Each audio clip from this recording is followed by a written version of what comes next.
Olá pessoal, estamos de volta para a nossa quarta e última videoaula referente à disciplina Fundamentos e Metodologia da Língua Portuguesa para a Educação Infantil. Vamos à unidade 4 do nosso caderno didático, Prática de Leitura e Escrita na Educação Infantil. Algumas considerações iniciais.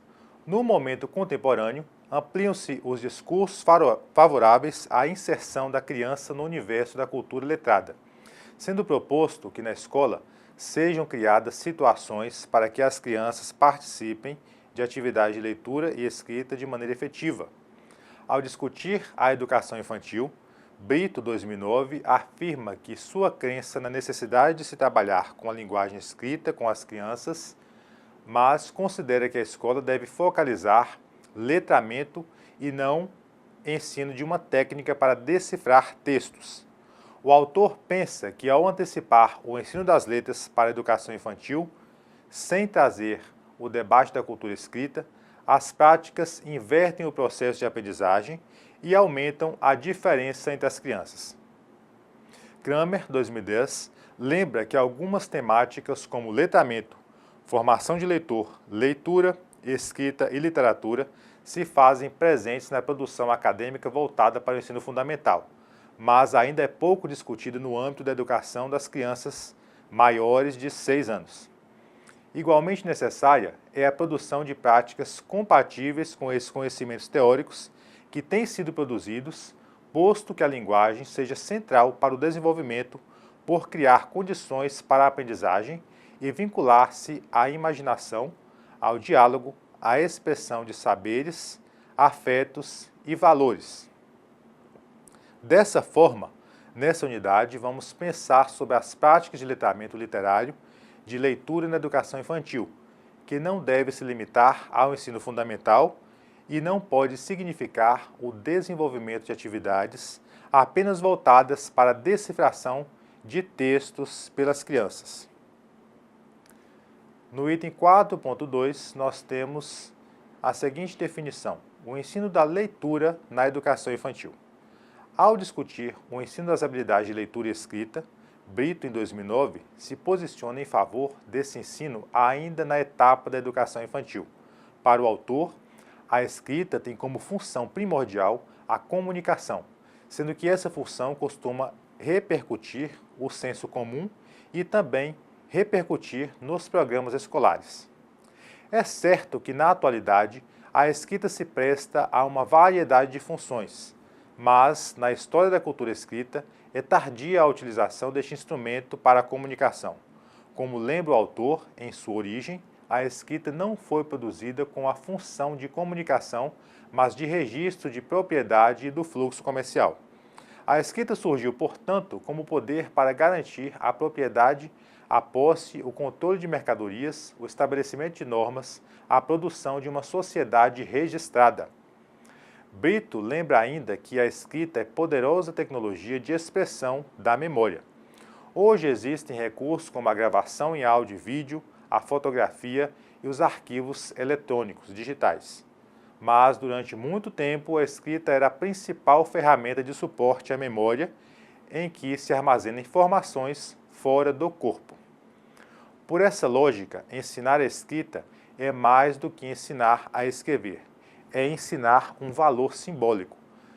Não dominar a tecnologia, não perceber e pertencer à cultura escrita é ficar expulso das formas e espaços socialmente legitimados. A sociedade se organiza pela escrita, daí a importância de aprender tal tecnologia. Não há nada de errado em alfabetizar as crianças. É justo que elas sejam alfabetizadas dentro de propostas organizadas e consistentes. No entanto, é preciso deixar claro que alfabetizar não é ensinar um código apenas, mas pôr a pessoa no mundo da escrita, de modo que ela possa transmitir, transitar por seus discursos, ter condições de operar criticamente com os modos de pensar e produzir a cultura escrita. Essa defesa do respectivo ensino contextualizado, Kramer destaca a necessidade de superar práticas de educação compensatória ainda hoje presentes nas instituições de educação infantil, que enfatizam atividades mecânicas de apropriação do sistema de escrita, cópia de modelos e trabalhos pautados em datas comemorativas apenas. A autora ainda destaca a necessidade de se enfrentar o debate sobre o letramento, a alfabetização, cultura letrada e escrita na educação infantil, por ser favorável à inserção da criança no mundo da cultura escrita.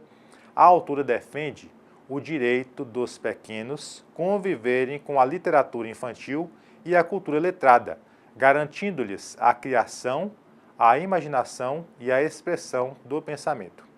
A defesa das práticas de leitura na educação infantil é também encontrada em Freire, em 2008, que, ao discutir a ampliação do ensino fundamental para 9 anos, aponta a necessidade de contato precoce das crianças com a cultura escrita. Esse acesso às práticas de escrita e leitura desde a educação infantil possibilita às crianças a construção de um conjunto de representações mentais sobre ler e escrever e sobre o funcionamento da linguagem escrita nos mais diferentes gêneros textuais, espaços e também nas diversas situações sociais. Na mesma direção, Kramer afirma que as práticas de leitura são centrais para que a criança adquira conhecimentos e possa aprender. As situações de leitura não devem ser praticadas de forma mecânica e instrumental, mas se constituírem como convite à leitura.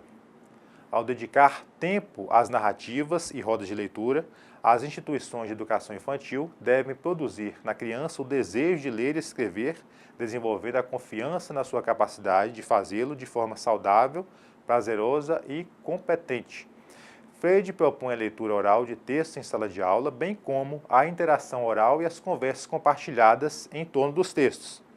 Essas atividades permitem a compreensão do universo da linguagem escrita, a produção de sentidos para os textos lidos, a ampliação do vocabulário, a fluência na leitura dos textos. Nessas proposições, em defesa da leitura na infância, considera-se que a criança deva participar de atividades relacionadas a diferentes gêneros textuais, notícias, quadrinhos, instruções de jogos, receitas, cartões, bilhetes, entre outros textos. No entanto, a literatura é tomada como um gênero privilegiado para o trabalho com as crianças, dadas as possibilidades de acessar a linguagem escrita, mas também de vivenciar uma experiência estética, lúdica com a linguagem, favorecer o encontro do leitor com a arte literária para o deleite, a fruição, a gratuidade neste processo. Ao discutir o potencial formativo das práticas de leitura desenvolvidas junto às crianças na educação infantil, Neitzel afirma que o êxito dos projetos de leitura depende da concepção de literatura que norteia as ações, as metas propostas na escola. Ainda conforme a autora, se quisermos despertar nas crianças o desejo de ler e escrever, o gosto pela leitura, é necessário educá-la para a apreciação estética, levando-a a perceber o livro não apenas como instrumento de transmissão de conhecimentos obrigatório, mas como instrumento lúdico e fruitivo. Também é necessário um acervo e uma abordagem que permitam, pela gratuidade de ler, e passem por esse processo. Retomando historicamente as práticas de leitura literária, constatamos que a defesa do gosto pela leitura tem origem com o movimento da Escola Nova, em que são propostas renovações das práticas educativas que devem ter o interesse da criança como eixo central da escola.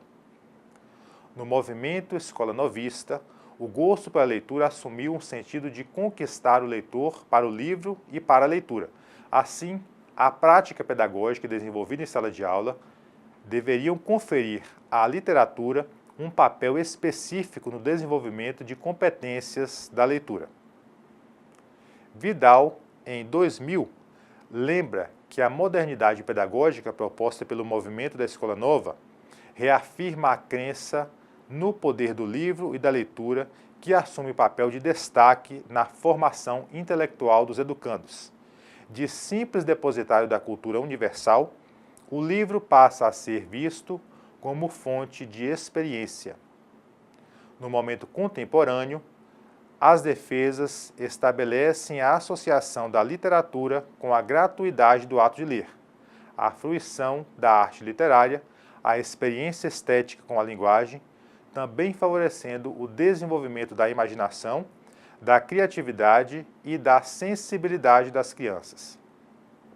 Nesses discursos contemporâneos, também são identificadas indicações que a literatura possa ser e se constituir como recurso para o desenvolvimento de habilidade de ler e fazer uso da leitura em diferentes espaços e situações sociais.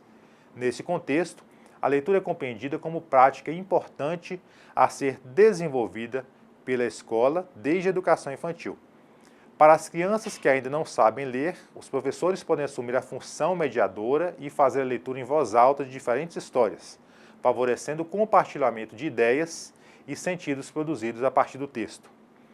Para Neitzel, a literatura precisa ser objeto de fruição, deve despertar o desejo e não ter objetivo meramente pedagógico, moral ou prático. No entanto, a concepção de literatura fruitiva não nega a função formativa do livro, que sempre pode alargar a visão do leitor, levá-lo a observar pontos da realidade até então despercebidos. Conforme a autora, a experiência estética deve estar fundada no equilíbrio entre a emoção e a cognição. A literatura não promove apenas a criatividade e a emoção, mas o pensamento lógico, a argumentação, a capacidade de analisar, comparar, selecionar, julgar, planejar, organizar, experimentar, produzir e concluir, uma série de ações.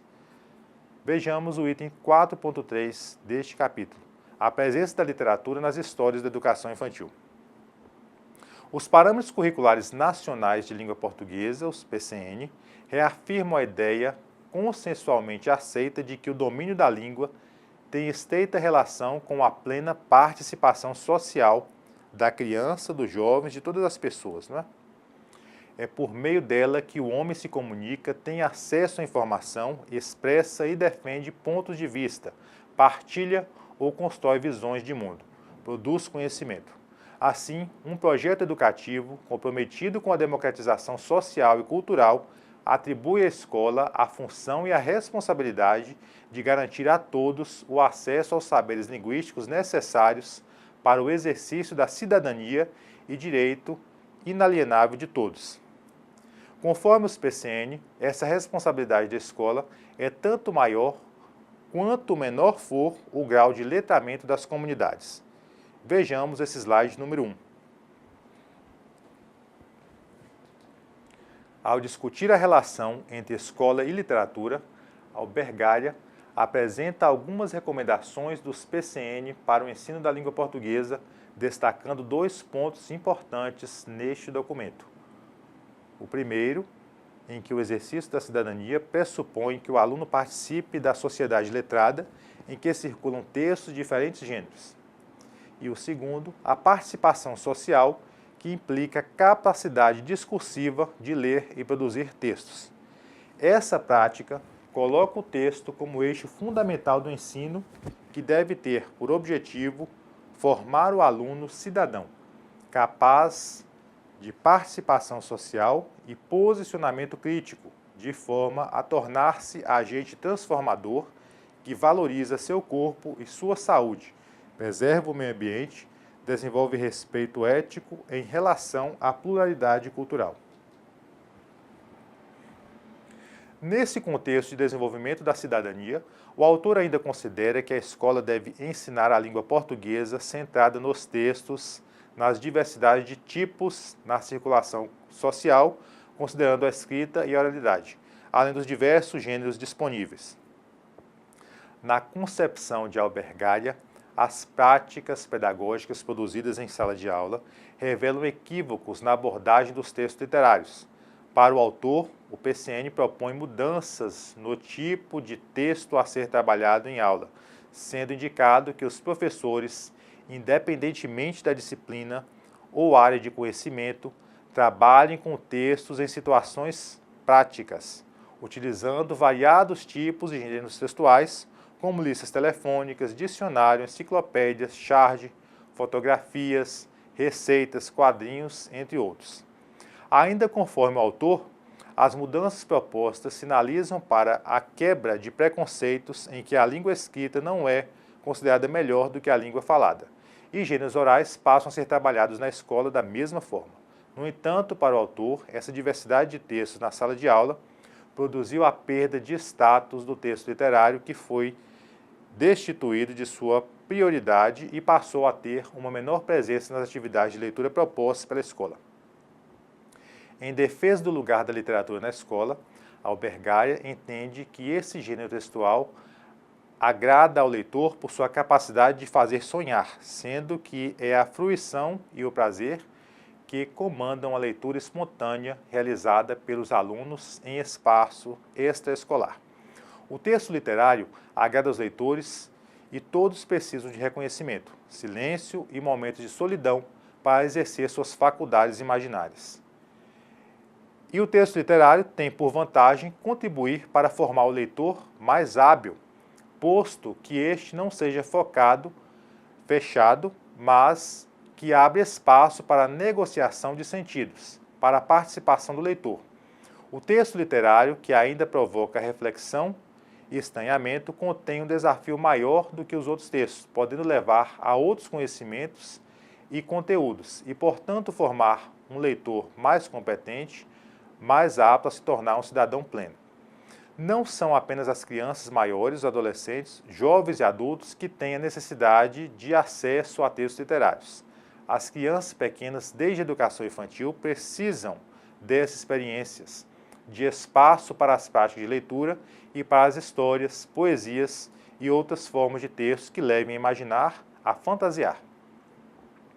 O RCNEI propõe práticas de leitura para as crianças, mesmo quando essas ainda não saibam ler convencionalmente, posto que a linguagem escrita e as práticas mediadas de leitura têm um grande valor formativo.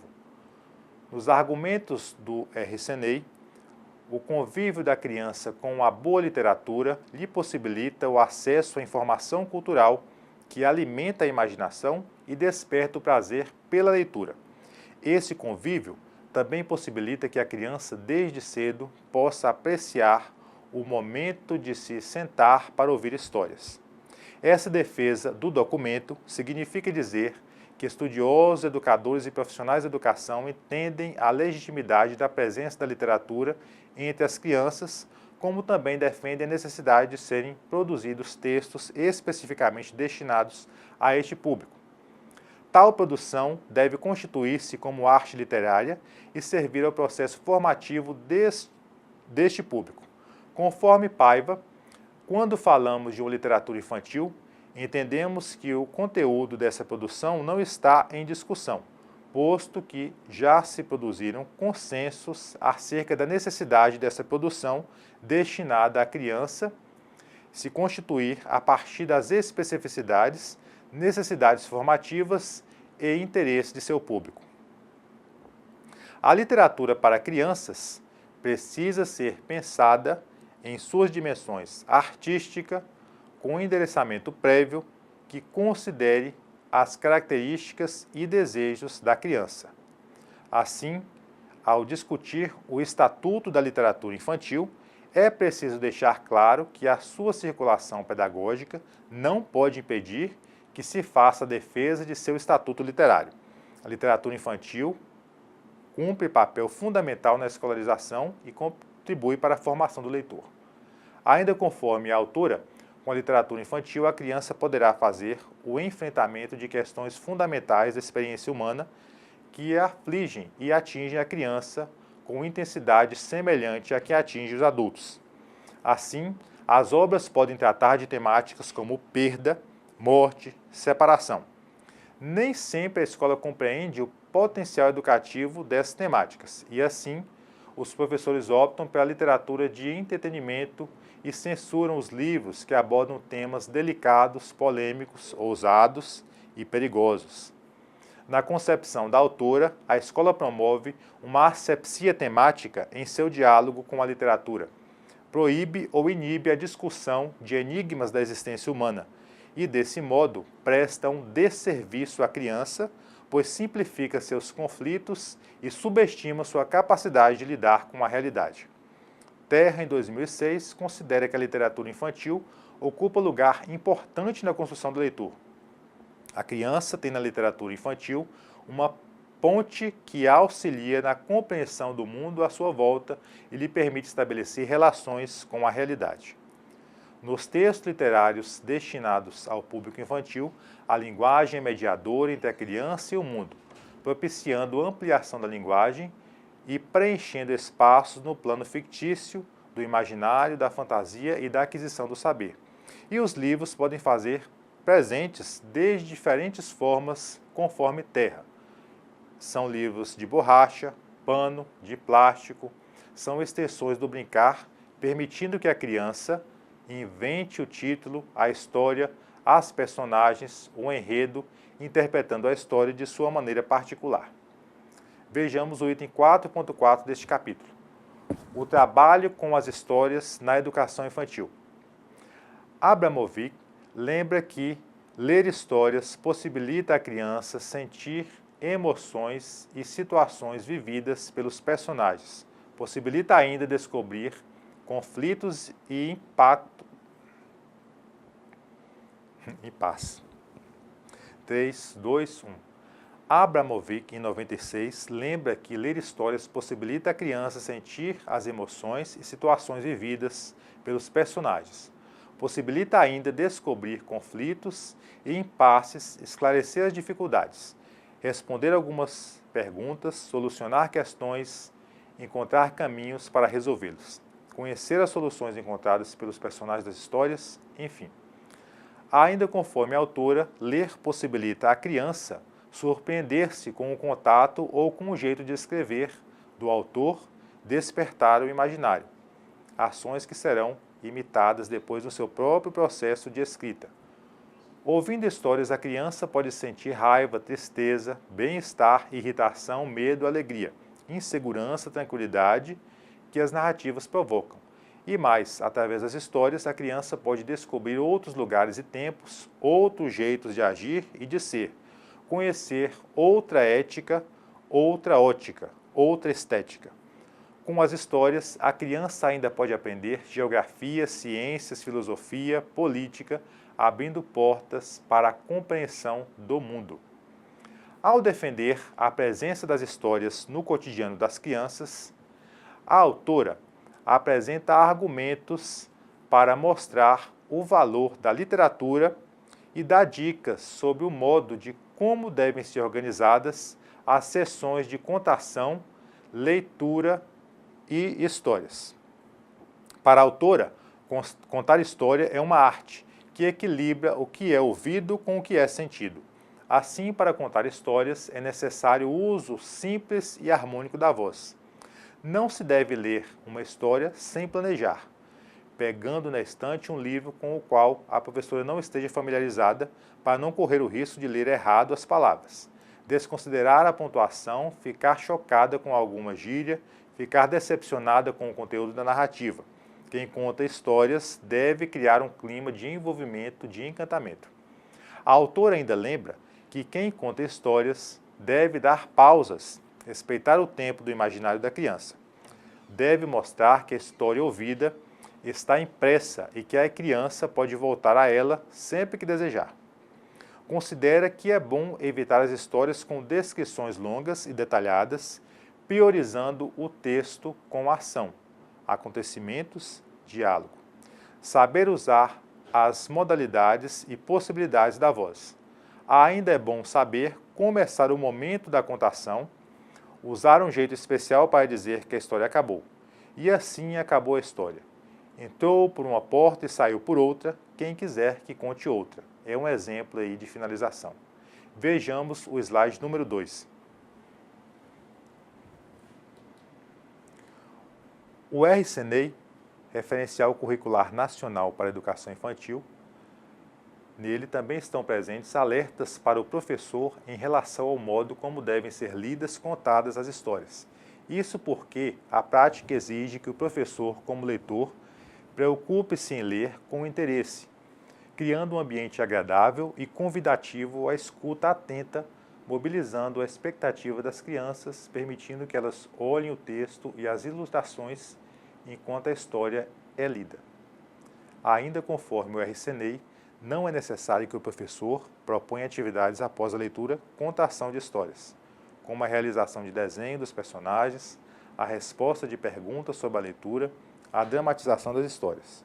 As práticas de leitura têm um grande valor em si mesmas. No entanto, a realização de atividades com as histórias pode ocorrer quando essas fizerem sentido para as crianças. Com a contação de histórias, a criança pode se colocar no lugar dos personagens, vivenciar situações, tecer pontos de vista e opiniões. Pode resumir, recontar, modificar a história, propor outro final. Abramovic considera que ouvir histórias pode estimular o desenhar, o musicar, o brincar, o pensar, o ver, o teatrar, o imaginar, o escrever, o querer, o ouvir de novo, enfim, o gosto pela leitura. Leal e Silva propõe que a escola produza condições para as crianças desenvolverem jogos de faz de conta, indicando que o brincar de ler possa ser estimulado pela criação de espaços onde as crianças possam manusear livros, experimentar situações de leitura. Tais brincadeiras podem se organizar pela imitação da leitura de um livro já lido pela professora ou mesmo de histórias não conhecidas, em que as crianças têm o suporte das imagens para o ato de leitura. Quanto à capacidade de narrar, Terra lembra que, dependendo da idade, inicialmente a criança apenas enumera elementos isolados, depois descreve as cenas e, por último, narra a sequência dos acontecimentos. A leitura pode levar as crianças a múltiplos questionamentos, levar a leitura de novos livros e ampliar o universo cultural. Assim, Terra sugere que o professor poderá realizar oficinas de leitura de livros, compostos apenas por imagens em que o aluno possa manusear este material e fazer descobertas. Neste processo, os livros devem estar disponíveis e o aluno pode ler mais de um, se desejar. Depois de escolhido o livro, o aluno deve recontar a história de forma oral ou escrita. O professor pode incentivar o aluno a escolher um personagem e se colocar no lugar do mesmo, possibilitando perceber sentimentos não percebidos no primeiro contato com o livro. A autora ainda lembra que o professor não deve impor sua interpretação, mas estimular as experiências e levar a criança a perceber que as leituras podem ser múltiplas. Assim, é importante que o professor seja democrático e permita a construção de diferentes textos a partir da narrativa visual, estimulando o respeito pela diferença. Ao escolher livros para as crianças, Terra lembra que devem ser selecionadas obras que revelam que o escritor e o ilustrador lembram que o texto escrito e o texto de imagem devem ser coerentes e verossímeis, e não pueris e simplórios apenas. Ainda conforme a autora, o ilustrador e o escritor precisam ter o cuidado de não impor estereótipos, preconceitos e padrões de comportamento. Enfim, deve compreender a literatura infantil como arte capaz de romper a tradição pedagógica e o adultocentrismo e fazer da criança um leitor participativo ativo. Vejamos o item 4.5 desse capítulo, Rodas de Leitura na Educação Infantil.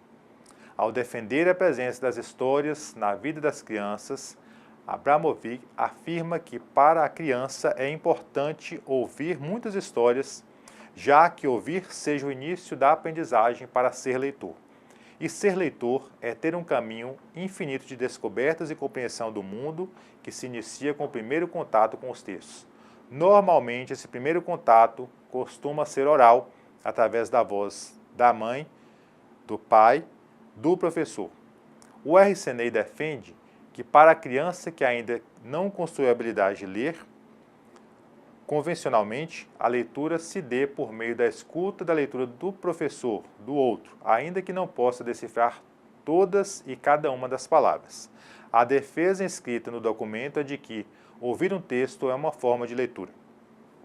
A leitura mediada por um adulto leitor é também defendida por Brito, que entende que quando uma criança ouve a leitura oral, ela toma emprestada a voz da mãe, do professor, da amiga, e ao ouvir, ela está lendo com os ouvidos, assim como outros leem com os olhos ou com as mãos.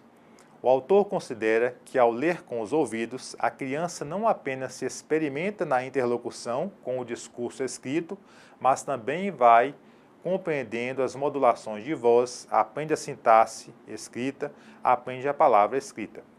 Por isso, o autor considera que as práticas de leitura em voz alta na educação infantil são mais importantes do que apenas ler com os olhos. Na mesma direção, Freire sugere que se criem situações para a leitura em voz alta de bons textos escritos, com discussões e compartilhamentos de significados. Teberoski e Colomer fazem defesas semelhantes e consideram a interação com o texto através da mediação do adulto, que lê em voz alta, como um processo de aprendizagem novo para a criança, que lhe permite aumentar e adentrar em territórios desconhecidos para explorar novas formas de linguagem. Referenciadas em Wilcott e colaboradores, Fontes e Cardoso Martins discutem os efeitos de programas interativos de leitura de histórias, desenvolvendo práticas de leitura dialógica com as crianças. Para as autoras, a leitura dialógica caracteriza-se pela utilização de técnicas evocativas por parte do leitor, com o objetivo de estimular a participação da criança com feedback frequente que estimule a produção verbal da criança na forma de expansão, correções e elogios. Nas defesas presentes no RCNEI, a leitura de histórias é um momento em que a criança é colocada em situações que lhe permite conhecer a forma de viver, pensar, agir de outras pessoas, acessando o universo de valores, costumes e comportamentos de outras culturas situadas em outros tempos e lugares. O acesso a diversos tipos de materiais escritos possibilita às crianças o contato com práticas culturais mediadas pela escrita, sendo possível colocá-los no papel de leitores que podem relacionar a linguagem com os textos, os gêneros e os portadores sobre os quais elas se apresentam: livros, bilhetes, revistas, cartas, jornais. Abramovic considera que ouvir histórias não é uma questão que se restringe a alfabetizar, ou não. Concordando com essa proposição e entendendo que a leitura esporádica ou uma vez por semana não é suficiente para consolidar hábitos culturais e criar afinidades entre leitor e texto, Neitzel desenvolveu pesquisa com a realização de atividades diárias ou 3 vezes por semana, com sessões de 20 minutos de leitura, em 15 minutos de manuseio de livros. Vejamos nesse slide número 3.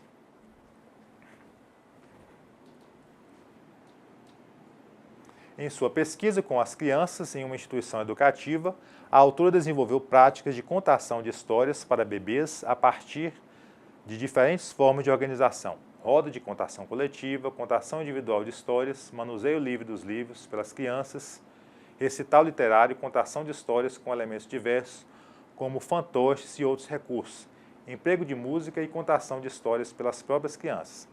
A pesquisa de Neitzel indicou como a contação de histórias e os recitais literários contribuem para o desenvolvimento linguístico dos bebês e sua formação como leitores. Para a autora, as atividades de contação de história e manuseio de livros, desde os primeiros meses de vida, acelerou o desenvolvimento linguístico dos bebês, possibilitou a construção de uma rede conceitual, permitiu construir sentidos e ampliar a comunicação com o mundo real. Pesquisa de Ramos e Rosa, 2008, citada por Brandão e Rosa, 2012, indica a precoce disposição dos bebês que demonstram interagir com a professora e seus pares, a partir da audição de histórias lidas, cantadas ou relatadas. Conforme as autoras, a interação dos bebês se faz por meio de vocalizações, movimentos do corpo e intenções de comunicação. Ao analisar construções produzidas pelas crianças, Brandão e Rosa consideram que todas as aprendizagens são socioculturais. Não ocorrem de forma espontânea, não são decorrentes de materialidade e da presença dos livros, mas resultam da participação das crianças em práticas letradas, mediadas por um adulto. Para produzir resultados, as autoras apresentam as características das práticas culturais que precisam ser realizadas na sala de aula, nas escolas de educação infantil. Vejamos o slide número 4. 1.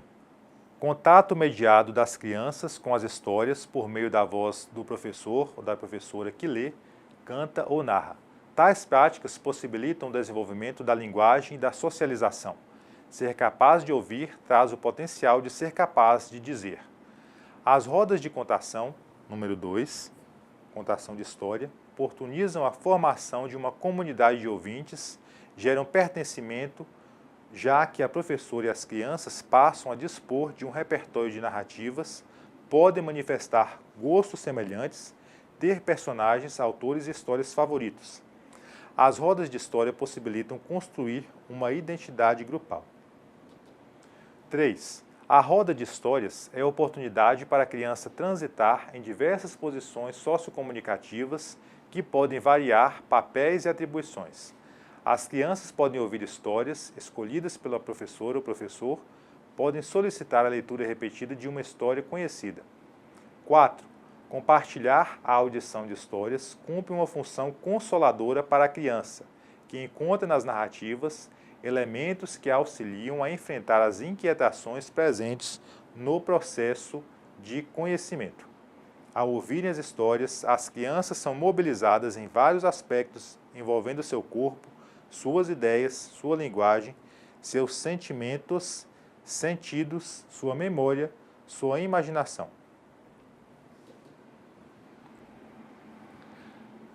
Ainda conforme as autoras, no processo de mediação, além de escolher boas histórias, o professor precisa estabelecer uma boa conversa em torno dos textos, conversas que potencializem a compreensão e a construção de sentidos, também podendo conduzir à apreciação das histórias. Nessas conversas, ao fazer perguntas sobre o que leu, o professor comunica determinada maneira de abordar o texto e certamente vai sendo pouco a pouco apropriado pelas crianças. No entanto, para surtir os efeitos necessários e desejados à formação das crianças como leitoras, é importante que as questões lançadas não se limitem a recuperar detalhes insignificantes do texto, mas em ir além do que é dito explicitamente. As crianças devem ser estimuladas a desenvolver sua capacidade inferencial, de modo a poderem contribuir para construir sentidos que não estão dados no texto, estão implícitos, que podem ser deduzidos. Por fim, as autoras lembram que as conversas não devem assumir um tom moralizante, em que o professor define a mensagem ou lição a ser extraída pela história. Não é somente isso, não é, gente? Em síntese, é preciso encontrar um equilíbrio para que as práticas de leitura e escrita se desenvolvam de forma significativa e contextualizada. Ao discutir as práticas com a linguagem da educação infantil, Maciel e Lúcio consideram que, em contraponto aos processos pedagógicos que apenas ensinam a decodificação e desconsideram as práticas efetivas de leitura e escrita, ainda há casos em que os professores privilegiam a interação dos alunos com os textos, mas não dão atenção aos aspectos específicos da alfabetização. É preciso que o professor assuma nova postura pedagógica, de modo que a sua prática forme um sujeito que não apenas decodifica, mas que exerça a escrita com funções sociais para se tornarem leitores e produtores de textos competentes.